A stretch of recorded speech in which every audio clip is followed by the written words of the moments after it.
Questioning historical accuracy. History or his story? How much of what we know is fact, and how much has actually been forgotten and simply replaced with a new version of the story? How do we know the history we are taught is correct? We don't.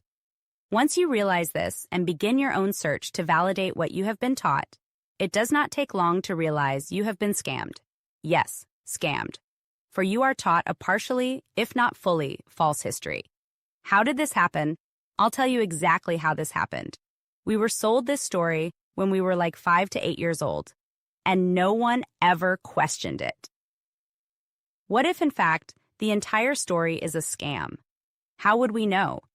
Time has changed, the calendar has been changed, names of important historical figures have been changed, and even the map used by all today is an inaccurate depiction of the true size of the continents and countries.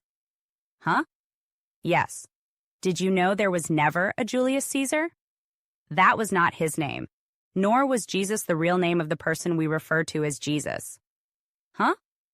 Well, how could it be? The letter J didn't come into usage until the 1300s. The math doesn't add up on much of history.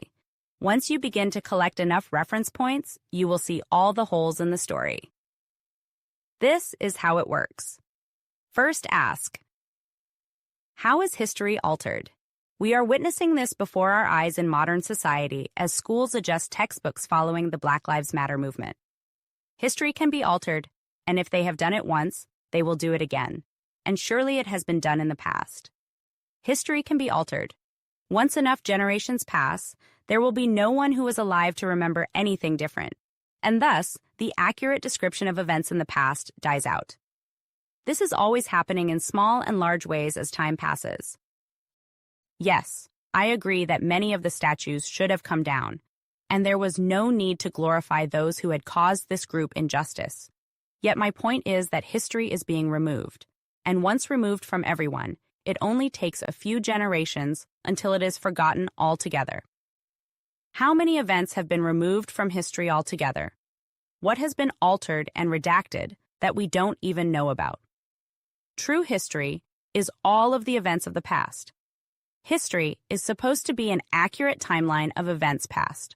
Clearly, what we call history is not true history. It is simply a selection of what made the cut to stay in the books. Why are we being tricked? Remember, knowledge is power, and information is a valuable asset that gives one power. By rewriting the stories, events, people, and even places can become disempowered or empowered, given greater or less importance in the overall story of the world. For example, many know the Roman Empire was a big deal. How do you know that? Why do you know that? Because we all learned about it in school. Everyone did. It is emphasized in many history textbooks.